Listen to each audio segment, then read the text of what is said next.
И така, здравейте! Много се радвам да ви приветствам с добре дошли на януарският вебинар на Международния институт за коучинг и менторство,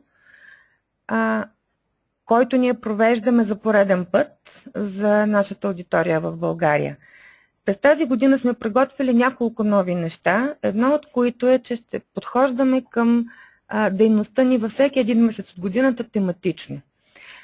През януари месец решихме да обърнем специално внимание на слушането като една от компетенциите, които Международния институт за коучинг и менторство оценява и акредитира, когато прави акредитация за коучове и за ментори. Това е една много основна част от нашия живот. Много неща са свързани с нея, често е пренебрегвана и това ни накара да започнем именно с слушането през тази година. Да започнем да обръщаме повече внимание на това. Миналата седмица имахме първата си работна среща за годината, която беше посветена по-професионално на коучинг компетенциите, с повече разглеждане на това как протича процеса на оценяване в хода на една сесия, докато днес ще обърнем внимание върху темата в малко по-широк аспект, тъй като все по-често виждаме коучове, които изявяват себе си в най-различни сфери, без те задължително да са свързани с бизнеса. До неотдавна коучинга и менторството бяха най-вече разглеждани и най-вече свързвани с бизнес средата и с необходимостите, които тя налага. Да, обаче в последно време виждаме как живота ни става все по-шарен и все по-предизвикателен, което означава, че голяма част от това, което коучингът може, има потенциала, има възможностите да направи за хората, съвсем логично започва да се изявява в най-чист житейски план. Имаме коучове, които се занимават с всички аспекти на това човек да живее щастливо, да живее добре материално, осигурено и без притеснения. Има коучове, които се фокусират върху онези аспекти от живота, които са свързани с намирането на половинка, създаването на семейство, подобряване качеството на живота или подобряване качеството на любовния живот дори, развиване на творческия потенциал. И това са в най-общ план най-различни аспекти на нашия живот, в които хората имаме нужда да се изявяваме. И като погледнем на живота си като комплекс, оказва се, че макар и да тръгва от света на бизнеса, една такава дейност като коучинга и менторството си има място във всяка една сфера на живота. Стига, разбира се, да успеем да погледнем по този начин на това и да се умеем да пренесем уменията от едната в другата среда. И така,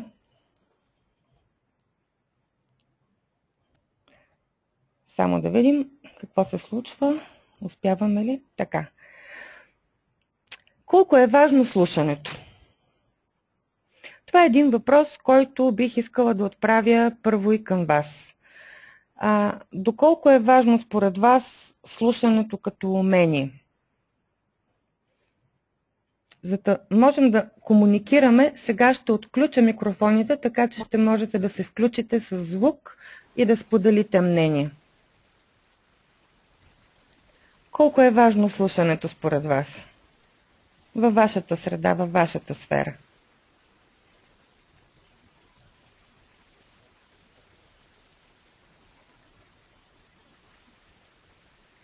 Вероятно това в някаква степен е един риторичен въпрос. Безспорно слушането е изключително важно.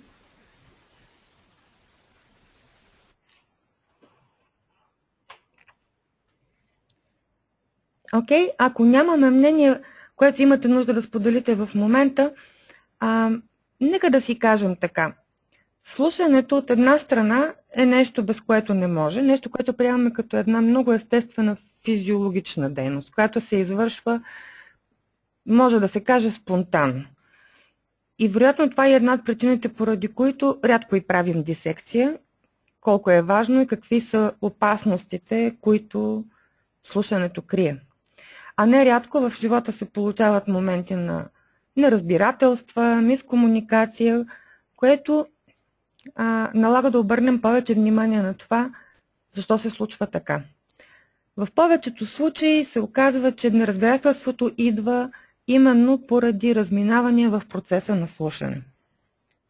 И за да можем да ги видим, нека да погледнем първо на това, кои са участниците в един такъв процес. За кого е важно слушането? Когато влезем в процес на общуване, се оказва, че слушането е особено важно за този, който говори. Ако аз говоря, много е важно отсреща да ме слушат. И много често не си даваме сметка, че за отсрещната страна това може да бъде уморително, може да бъде досадно, може да бъде натоварващо, може да бъде твърде дълго, но за нас е важно да бъдем чути, за нас е важно да имаме аудитория. Така че, ако погледнем на процеса като на взаимодействие между различни човешки същности, за всяка една човешка същност слушането е важно. Важно е да бъдем чути. Какво се случва, когато застанем в ролята на слушащия обаче? На вашето внимание предлагам една схема на комуникацията, която вероятно сте виждали. Тя е доста опростена, разбира се, но горе-долу прави една илюстрация на това какво представлява комуникацията като такава. Разбира се, за да имаме комуникация, трябва да имаме източник и приемник, като в идеалния вариант източника на комуникацията замисля едно съобщение, кодира го, т.е. формулира го по определен начин, изпраща го по избрания канал, така че отсреща приемника да може да го получи и като го получи да го декодира и да го осмисли. Това е онази част от комуникацията, която се нарича права връзка. Ако нашият приемник е успял да декодира и да осмисли съобщението, от своя страна ще замисли и кодира ново съобщение в отговор, ще го изпрати по съответния канал към източника и той от своя страна ще декодира и осмисли полученото от приемника съобщение. Това е в най-общ план. Къде се вижда слушането в цялата тази схема? Къде му е мястото, защото ние тук всъщност никъде не сме написали, че има слушане.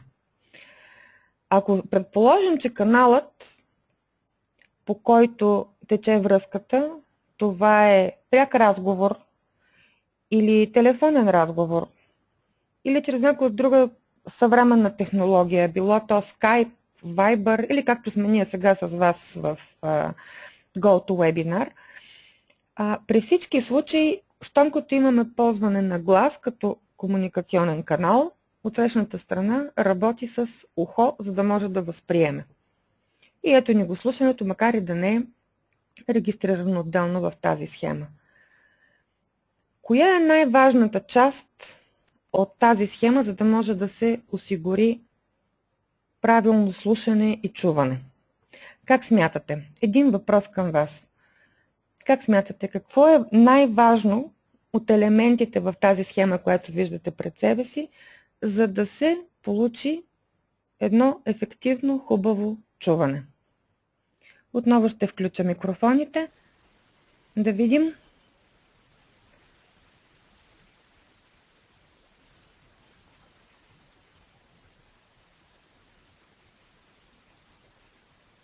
Или ми дайте знак с ръчичка, или напишете в чата. Имате ли идея, предположение?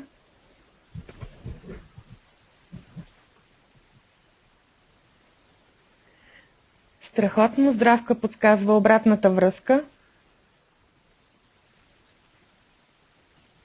Чудесно. Обратната връзка е нещо, което е изключително важна част, именно за да можем да си осигурим правилното разбиране и да осъществим проверката дали кодираното съобщение е декодирано във вида, в който ние сме го замислили. С този въпрос поставих една лекичка провокация, за да погледнем на процеса и малко в хумористичен план. Защото ако погледнем на нашия живот, какво се случва? Много сме загрижени за това, колко говорим, какво казваме, кой с какви изрази средства се изразява, как ще се изразява и така нататък. И сега тук съм предложила на вашето внимание една мисъл на Зенон, която честно казано съм срещала в най-различни варианти като източници. Човекът има само една уста и две уши. Ами да, една уста и две уши, а в същото време устата сякаш много повече ни ангажира като действие с говоренето, а двете ни уши не чак толкова.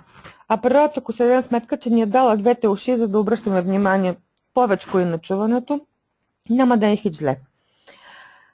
Една друга забавна мисъл е за колегата, депутат, който не е съгласен, чувам го как клати глава. Едно от нещата в слушането е какво чуваш, когато нищо не е казано, така че ще обърна малко внимание на това малко по-късно. Чаках и след като не се получи никакво съобщение, знаех, че трябва да е от теб. Преди време на Наполеон се приписва и фразата, че щом като няма новина, това е добра новина и липсата на новина също е новина.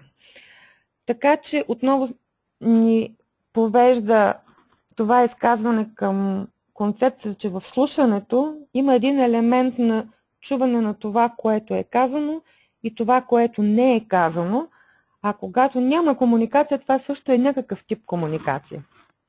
За говоренето с две ръце, мисля, че всички се справяме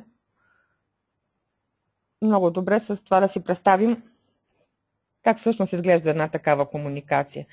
И особено като отидем в някоя чужда страна, където езикът за нас е непознат или не се чувстваме комфортно с него, почва много усилен разговор с всякакви възможни средства. Споменахме преди малко, че много ни се иска повече да говорим. И говоренето преобладава, или поне така изглежда спрямо слушането. Повече привлича нашето внимание. Защо това е така? Защото всички ние имаме нужда да бъдем чути. Имаме какво да кажем, имаме какво да споделим. Когато ние говорим, ние се чувстваме и значими. Ние сме светлината на прожекторите. Ние сме тези, които споделят идеи, които споделят концепции. Когато ние говорим, ние можем да привлечем хората на своя страна, за своята идея. В същото време, говоренето само по себе си е едно действие, което ни помага да разтоварим емоционални натрупвания, да споделим впечатления, да споделим радост, да споделим усещания. И това е много съществена част от нашата изява в процеса на комуникация.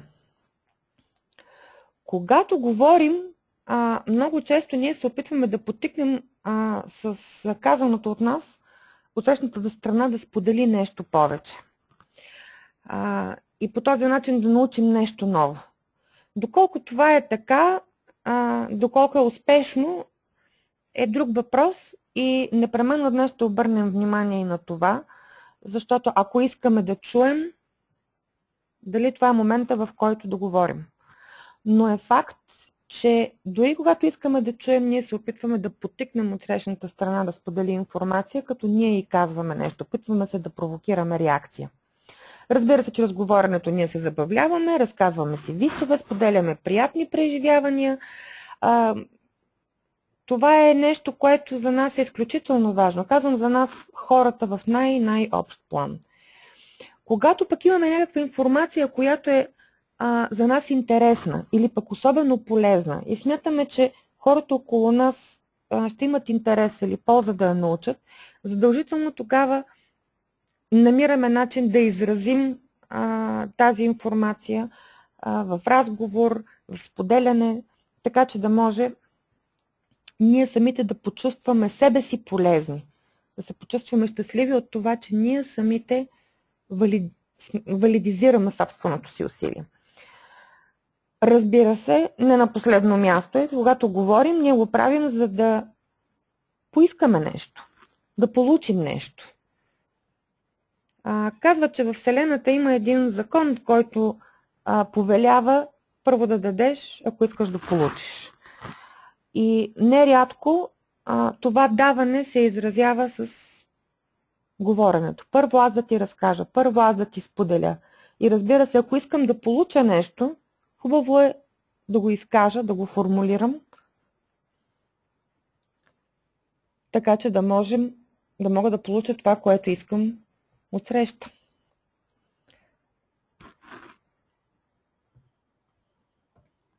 Така. Защо слушаме? Хубаво беше първо да се дадем сметка защо говорим. Говорим, защото имаме много неща, които да кажем, защото имаме много неща, които да насочим отвътре навън. Когато говорим за слушането, обаче, слушането означава да извършим едно действие, което е отвън навътре. Тоест, ние да поемем. В какви случаи ние сме готови да поемем комуникация отвън? Когато искаме нещо да разберем или когато просто искаме да накараме човека от среща да се почувства добре. Когато ни е необходима, разбира се, повече информация. Когато искаме да чуем алтернативна гледна точка, когато ние сме споделили проблем и за нас е важно мнението на човек, който хем е близо до нас, хем не е част от проблема, за да ни даде перспектива. Когато търсим решение, когато търсим различен творчески подход, нестандартен подход, когато искаме да проверим дали ние самите правилно виждаме ситуацията, в която се намираме. В това, което споделям сега с вас, предполагам вече усещате, че има колкото емоционален, толкова прагматичен момент в причините за слушане. Има нещо, което в хода на комуникацията прави така, че неусетно и подсъзнателно ние улесняваме или спираме потока на слушане. Ако нашите емоции, ако нашата нагласа към процеса е приемаща, тогава ние ще слушаме и ще чуем повече неща. Ако ние участваме в процеса с нагласата и с очакването да можем да извадим отвътре навън, тогава слушането като процес се възпрепятства. Когато има такова възпрепятстване на процеса, казваме, че ние не чуваме докато слушаме. И не случайно правим разликата между слушане и чуване. Какво чувам докато слушам? Слушам музика и така просто като фон, или слушам как някой ми говори, слушам някакъв лектор, или чувам определени неща. Търся да чуя определена информация. Когато слушаме някой да говори, нерядко мисълта ни е заета с нещо друго. Защо се получава така? От една страна, вероятно сте чували, че ухото може да слуша концентрирано най-много 3 минути. Какво се случва, когато тези 3 минути изтекат? Когато изтекат 3 минути, нашата мисъл захваща информацията, която е поета през това време и започва да гради върху нея, да развива алтернативни линии, започва да прави връзки между чутото и това, което се случва в момента и съвсем неусетно мисълта отива в друга посока.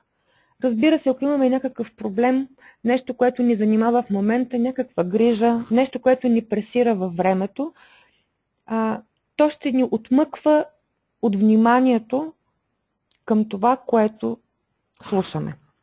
Така че съвсем естествено е тези неща да ни отклоняват. Разбира се, докато слушаме, има един такъв момент, че ние самите искаме да се чувстваме значими в процеса, точно толкова, колкото се чувства значими говорещия. Когато ние сме слушатели, имаме чувството, че не сме чак толкова важни в разговора. Това е нещо, което не винаги се осъзнаваме и се случва на съзнателно ниво, но все пак повече или по-малко се случва и на подсъзнателно ниво. И докато си мислим как ние да компенсираме и да станем също важни участници в разговора, това ни пречи да слушаме. Ефектът се получава от това, че когато човек говори, създава усещането за активност, а когато човек слуша, усещането за пасивност. И този, който е пасивен, който не е активен, изглежда сякаш не контролира това, което се случва, не участва в него. И това ни създава усещането, че изпускаме нещата от контрол. Това, разбира се, ни притеснява или може просто да ни развълнува. И тези натрупвания се оказват едни бариери към доброто слушане. Нерядко, докато слушаме, ние не си мислим за това, което чуваме, не си мислим за информацията, която ни подават, а си мислим за това какво ще стане като свърши разговора, как да отговоря, той ако каже еди какво, сега какво да му отговоря, какъв да бъде моя контраргумент или какво решение да предложа, ама той очаква ли такова решение от мене? И докато нашата мисъл се занимава с такива въпроси, това не отклонява вниманието от слушането. Разбира се, такива въпроси ние ще си задаваме тогава, когато чутото ни е интересно. А ако не, ако ни е досадно, или пък да речем, не ни харесва това, което чуваме. Започваме да отхвърляме тази информация. Не сме съгласни с нея. А пази Боже, да не сме добре настроени към събеседника си, да слушаме някой, когото не одобряваме или който според нас казва откровена глупост. Докато тези неща се случват, ние сме заети с оценката, а не с възприемането на информацията и с чуването.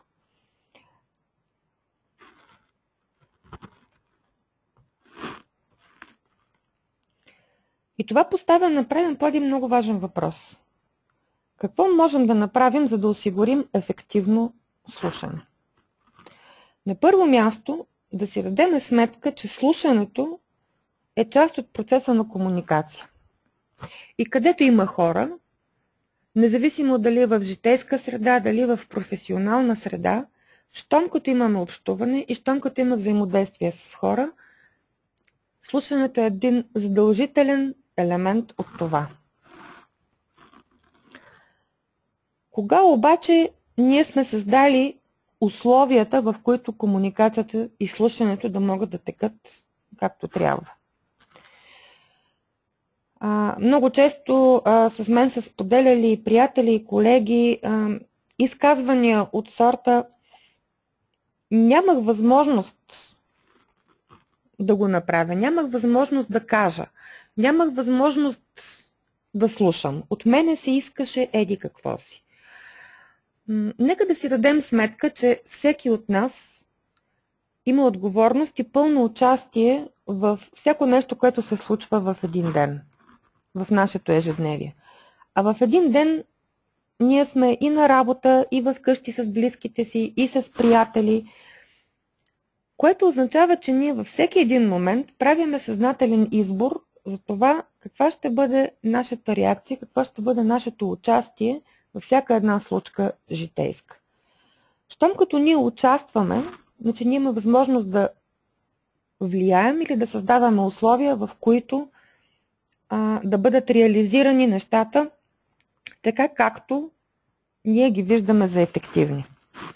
Когато говорим за слушането, какво означава това? Да създадем условия. Първо и най-важно нещо е да създадем собствената си кондиция и настройка за слушане. Малко по-рано обърнах внимание върху това, че за да можем да имаме слушане, много е полезно да настроим съзнанието си, да настроим себе си на вълна възприемане отвън навътре. Ако това първо и най-важно условие го нямаме, ако в нас е повече наболяла потребността ние да бъдем говорещите, ние да извадим навън, слушането ще ни бъде много трудно. Така че първо трябва да се погрижим за себе си, да се настроим на вълна слушане. Второто нещо, което е много важно да направим е така, че да си определим необходимото време и пространство, за да се реализира слушането. Стана дума малко по-рано, че в процеса на слушане говорещият се чувства значим. За да може да се почувства адекватно значим, е много важно да му създадем подходящата среда. Да му отделим време, да седнем на определено пространство, да му покажем по всякакъв начин, че това се случва. Че ние му обръщаме внимание, че да, той в момента е центъра на събитията. И не на последно място, тъй като в процеса на слушане, слушащият има възможност да чуе както говорещия, така и звуците на телефоните, предупрежденията от скайпа, от електронната поща, влизащи и излизащи хора. Всичко това може да се отрази на адекватното слушане и на правилното протичане на комуникацията. Затова да създадеш условия за слушане означава да си осигурим и оптималната среда, така че да може да имаме този комфорт, да слушаме и да сме фокусирани изцяло върху събеседника си. Какво значи да се фокусираме върху събеседника си? В момента, в който ние сме станали слушатели, да си напомняме, че нашите мисли, нашите вълнения в този момент могат да отстъпят на заден план. Фокусът е върху този, който говори. Когато ние слушаме, ако в процеса на слушане се занимаваме с това, което ни вълнува нас, а не с това, което вълнува събеседника, риска да пропуснем съществена част от информацията е съществен. Едно от най-трудните неща в справянето с фокуса върху събеседника, това е повика на нашето его да си иска внимание, да се изяви, да бъде активно. И е много важно да имаме тази самодисциплина и това внимание, че в процеса на слушане важният е събеседникът. Нашата важност ще има момент да се изяви. Как ще се изяви? Ами като се задействаме с някакви, ако щете, дори чисто физически активности. Разбира се, в слушането, за да бъде то активно, ако фокусът е върху събеседника и това, което той казва, винаги можем да дадем знак, че сме чули добре. Дали ще бъде с аха, да, разбирам, или с кимане на глава, с позата на тялото, когато сме тет-а-тет, разбира се. По някакъв начин ние самите да се задействаме. Това ще ни успокои от една страна, че не сме пасивни, а правим нещо в процеса на разговора и ще удовлетвори това наше притеснение, че не сме достатъчно активни и не сме достатъчно важни като участници в разговора. Това ще отпадне. Просто защото ние самите няма да сме едни действително пасивни седящи. Ние ще имаме и говоримо, и кинетично, чрез движения, възможността да дадем на отсрещната страна шанс да разбере, че ние действително слушаме. Един от начините да слушаме и да покажем, че слушаме, това е като задаваме въпроси, правим обобщение на казаното. Това от една страна придържа вниманието към фокуса към темата, но в същото време помага да дисциплинира и слушателя, и говорещия. Малко по-рано Здравка ни обърна внимание, че много е важна обратната връзка и много често тази обратна връзка се получава именно когато слушащият прави обобщение, прави перифраза, прави по някакъв начин сигнал, че е чул добре и прави проверка дали добре е чул. Това уравновесява и двете страни. Много е важно в процеса, докато се случва тази активност, да наблюдаваме себе си и да наблюдаваме отсрещната страна. Да следим емоциите. Какво се случва? Има ли го в мене повика на това аз да съм важен, аз да се изявя? Нерядко ни се случва да попаднем в една компания, в която, да кажем, седнали сме с много приятни хора, в приятелска среда. И един от компанията става звездата, душата на вечерта. Всички него гледат, разказва най-веселите истории, най-хубавите вицове. И накрая, като си тръгнем от вечерта, всички сме изкарали страхотно. Емоционално се чувстваме великолепно. В същото време, дали сме успели да си поговорим всички за нашите болешки, за нашите проблеми, да си дадем съвети? И вероятно не. Но какво се получава? Чрез разтоварването на емоциите, ние сме успели да изразим всичко, което на нас не е необходимо. И ако в този момент ние сме един адекватен наблюдател на процеса, ние можем да следим и по какъв начин нашите емоции са участвали в него, как другите участници в събитието са реагирали и по този начин да улесним самото слушане. Емоциите много често ни пречат на слушането, не толкова с това дали са позитивни или негативни, а по-скоро с това колко са интензивни. Колкото по-силна е емоцията, толкова повече възпрепятства слушането. Когато сме балансирани, когато сме емоционално центрирани, тогава слушането може да наречем оптимално.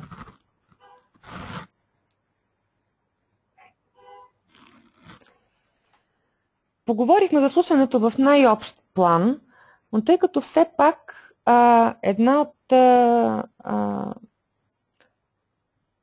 сферите, в които слушането е изключително важно и изключително силно изявено като умение, и то като професионално умение, това е коучинга. Искам да обърна внимание на това как Международният институт за коучинг и менторство следи изявата на тази компетенция. Значи, първо ще ви покажа компетенциите, които Международният институт следи, когато се извършва процес на акредитация. Първата компетенция, това е представяне на професионален имидж във всяка една сесия. Професионалното поведение е изключително важно. Компетенция номер 2, да се създаде една безопасна среда, в която да могат да изградят добра коучинг взаимовръзка, клиентът и неговият коуч. Компетенция номер 3, това са уменията за задаване на въпроси, едно от много сложните умения, които се развиват непрекъснато, независимо от това колко години опит се трупа. Номер 4 е ефективната комуникация, където най-вече се проследяват всички елементи на говоренето и не само, но специално отделно се следи компетенцията слушане, компетенция номер 5. Тя е изключително, макар и номерирана като номер 5, не означава, че е пета по значение. Компетенция номер 6 е начинът, по който се проследява и осъществява развитието и растежа на клиента на коуча. И компетенция номер 7 – планиране и отчетност. Какво представлява самото отчитане на компетентността слушане? Това, което сега ви показвам, е една неразделна част от доклада, който получава всеки коуч, кандидатствал за акредитация. Когато се кандидатства за акредитация в Института за коучинг и менторство, се прави оценка на реална коучинг сесия. И в доклада, който се получава като резултат, доста подробно за всяка една от тези 7 компетенции, които ви показах преди малко, има подробна разбивка с всички елементи, които оценителят отчита. Днес ще обърна повече внимание върху това, кои са елементите, които се отчитат по отношение на компетенцията слушане. Отчитаме дали се слуша активно. Като говорим за активно слушане, от една страна си даваме сметка, че става дума и за активното даване на обратна връзка и демонстрация на това, че слушаме добре. Под всякакъв начин да се даде на клиента да разбере, че е добре чут, и то не само с това, което е казал, но и с това, което не е казал. Малко по-рано обърнахме внимание на това. На второ място се отчита и умението да се използват тишината и паузата в процеса на комуникация. Едно от много големите изкушения, едно от големите предизвикателства в слушането е, когато слушаш, а от срещната страна нищо не казва. Просто си мълчи. И слушащия в този момент усеща един дисбаланс. Хем аз съм тук да слушам, хем никой не ми дава нищо да слушам. И тогава се появява изкушението да нарушим тишината, за да може действието да продължи, активността да продължи. Това е причината, поради която специално се отделя внимание на ето това умение.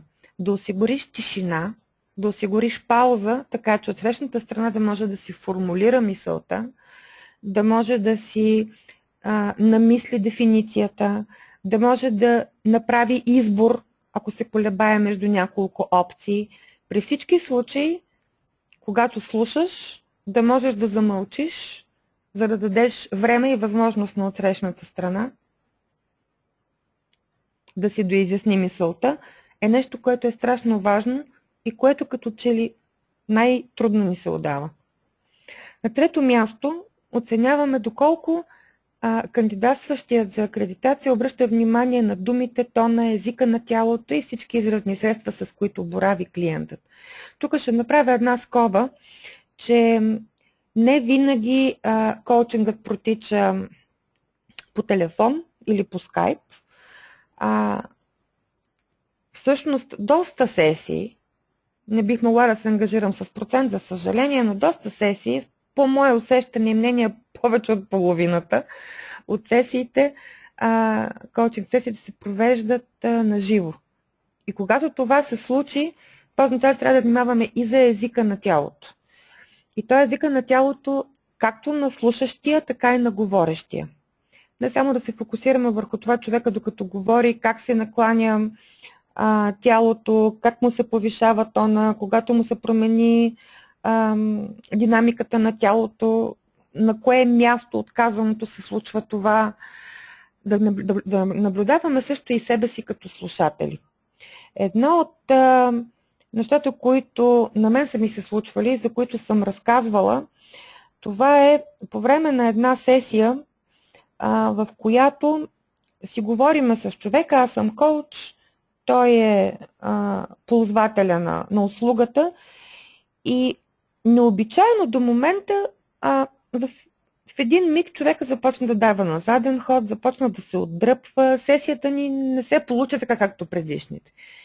И поради ограниченията на времето приключихме, в един момент го попитах, кажи ми какво се случи, защо този път така не постигна това осъзнаване, което сме виждали в предишните сесии. И моят клиент тогава ми каза, ами защото в един момент видях, че ти не одобряваш това, което аз казвам.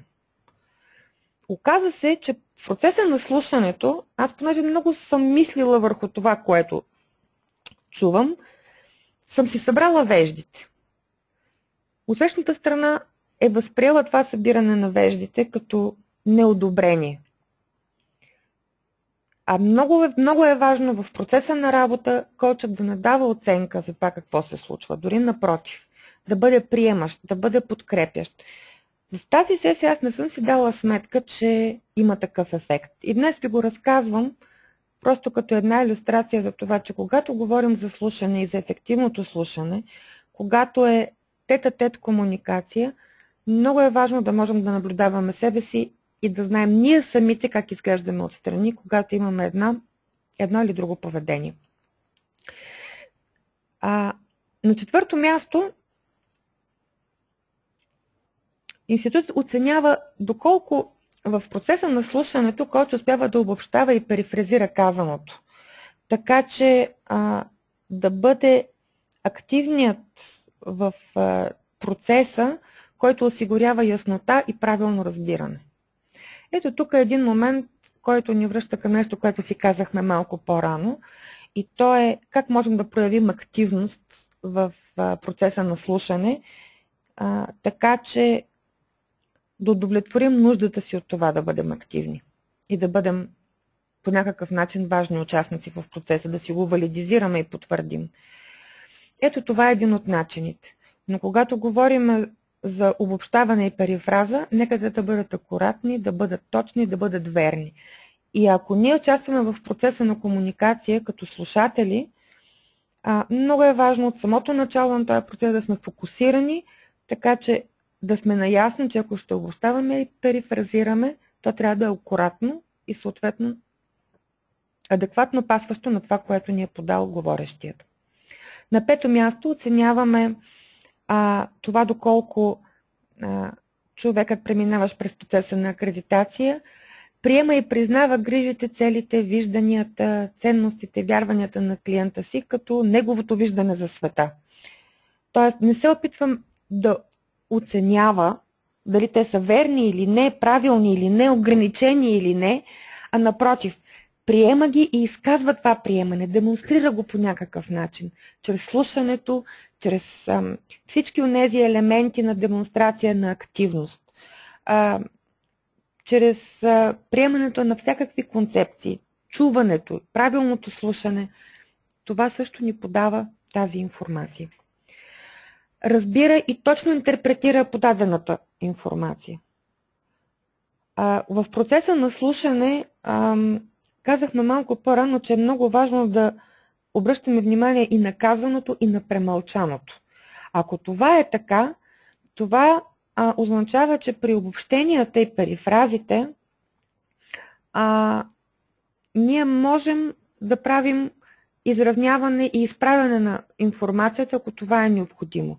Нерядко обаче перифразата не е точно перифраза, а е по-скоро една интерпретация, която да визуализира или да даде алтернативна перспектива към обсъждания въпрос. Това е възможно да се получи успешно само когато имаме на лице правилно, ефективно слушане. Сами по себе си елементите на компетенцията, които до тук разгледахме, са доста сложни, но аз искам да обърна внимание върху нещо друго. Коментирам ги от една страна като компетенции, като елементи на изява на компетенцията в една професионална среда. Ако им хвърлим обаче един поглед от гледна точка на една ежедневна ситуация, да речем в семейството. Прибираме се вечерта от работа в къщи.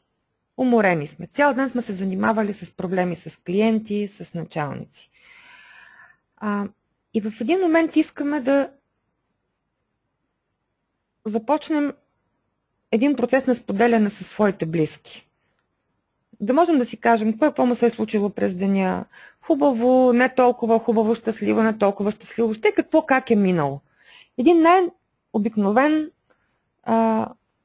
и най-естествен момент във всяко едно семейство. Прибираме се вкъщи да си кажем как ни е минал деня. Когато се прибереме вкъщи, успяваме ли ние да изслушаме своите близки? Или по-скоро в нас надделява потребността те да слушат нас? Успяваме ли да се изслушваме? Което означава не само да мълчим докато другият говори, но и активно да оставим за малко своите дилеми и грижи на втори план, за да можем да обърнем внимание на човека отсреща. Можем ли да ползваме елемента на тишина, за да му дадем възможност да си събере мислите, да ни обясни? Можем ли на близките си вкъщи да зададем уточняващи въпроси? Да правим обобщение, да ги питаме дали правилно сме чули или правилно сме разбрали? Ползваме ли перифразата и обобщението в нашата комуникация? Приемаме ли техните виждания за света? Техните ценности и вярвания, начина по който те движат от тази част от деня си, в която ние не участваме? Или бързаме да им дадем оценка? Докато слушаме, какво чуваме? Нека всеки от вас си представи една такава ситуация. Сега, когато се приберем в къщи, какво ще се случи? Тези от вас, които имат дечица. Едно от нещата, които най-силно възпитават децата, това е времето и пространството, което ние ще отделим за тях. Колко често комуникираме с децата, не като ги слушаме, как им е минал деня, какво са научили, какво ги е зарадвало, на какво са си играли, с кого са си играли, какво ги е направило щастливи. А бързаме да им кажем кои са онези неща, които е трябвало да направят, следващия път той, което не са направили както трябва по наша оценка, как да го направят по-добре. И фокусираме усилията си в тази посока. Колко често слушаме децата? Колко често създаваме условия, в които да слушаме децата? Така че тези неща, за които ние говорим по отношение на коучинга, от една страна, да, те се интерпретират в професионалната среда.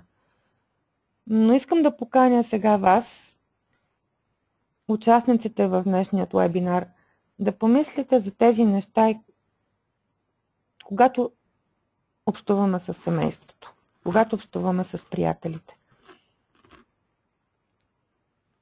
Така че, ето още веднъж начинът, по който ние можем да ползваме ефективно компетенцията слушане навсякъде в нашия живот. Да ви попитам, имате ли въпроси във връзка с това, което ви разказвах до сега? Доста време поговорих, а сега ще отворя микрофоните.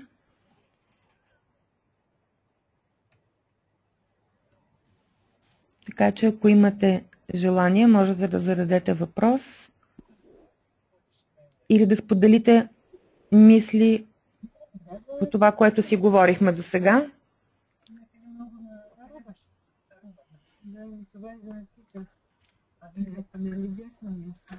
Тук някой нещо казва, обаче аз не го чувам достатъчно добре. Не съм сигурна дали е фон или не чувам добре, затова ще изключа микрофоните още веднъж и ще ви помоля, ако имате въпроси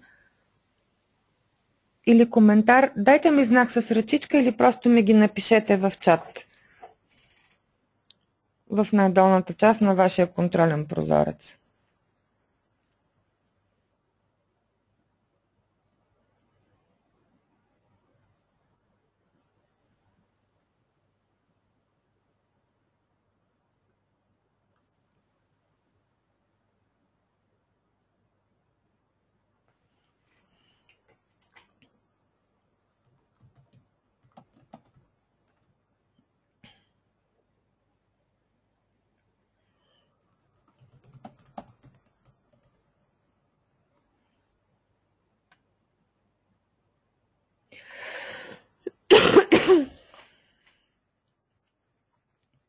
Извинявайте за покашляното. Така. Нямам за сега никакъв сигнал за въпроси или за коментар по това, което говорихме. По-точно аз ви разказвах до този момент. Надявам се, че съм успяла да обърна внимание върху това как могат елементите на компетенцията, чрез начина по който ние ги оценяваме, да ни помогне и в личен план, и в професионален план. Разбира се, това важи както за професиите като коучинг и ментор, така и за всички от тези професии, които включват общуване с хора. Дали ще бъде търговски позиции, работа с клиенти, дали ще бъде мениджърска позиция. Разбира се, детайлите и задълбоченото разглеждане на слушането заслужават повече внимание в по-разширен формат, в смисъл в повече време да може да се навлезе в дълбочина, особено когато говорим за емоционалната страна на слушането, когато говорим за справяне с бариерите пред слушането и не на последно място за това какви са нивата на слушане, за да може да се премине от едното ниво в друго осъзнато. И много се надявам, че в някои от следващите ни работни срещи и вебинари ще можем да се срещнем и да поработим повече и върху тези аспекти. Ние ги споменахме и споделихме на работната среща, която се проведе на 22 януари миналата седмица в офиса на SAP Labs с тяхното любезно съдействие. Така че в следващите ни работни срещи и вебинари непременно ще търсим начин да напомняме за тези неща, а пък обратната връзка от вас и споделения интерес към една или друга тема ще ни помогне да се ориентираме по-точно. Ако нямате въпроси или коментар към това, което направихме днес като представяне, нека да благодаря специално на всички вас за това, че се включихте в днешната сесия, за това, че отделихте от своето време и бяхме заедно. Много се надявам този бърз преглед, който направих, да е обърнал внимание върху някои аспекти, които просто са отстъпили от централното място във вашето внимание. Със сигурност вие сте запознати с тези неща, но се надявам, че малко така ги подредихме в една нова форма. Благодаря ви много още веднъж. Надявам се да се срещнем на някои от нашите работни срещи. Работните срещи на института се провеждат всеки трети четвъртък от месеца и всеки четвърти четвъртък имаме вебинар, като ние ще имаме грижата да ви информираме своевременно за темите и за времето за участие чрез нашите групи в Facebook и в LinkedIn. Виждате в момента на екрана групите, както и на страницата във Facebook. В страницата на iscnm.org можете да видите страницата за България, която е достъпна в момента за всички членове. Започнали сме превода на български и дай Боже в много скоро време да можем да предоставим страница за ползване абсолютно от всички с повече текстове, без ограничения в достъпа. И аз много благодаря и на Милена за включването. Много ще се радвам да се видим и да се чуем отново. Очакваме ви на нашите срещи. Хубава вечер и до скоро!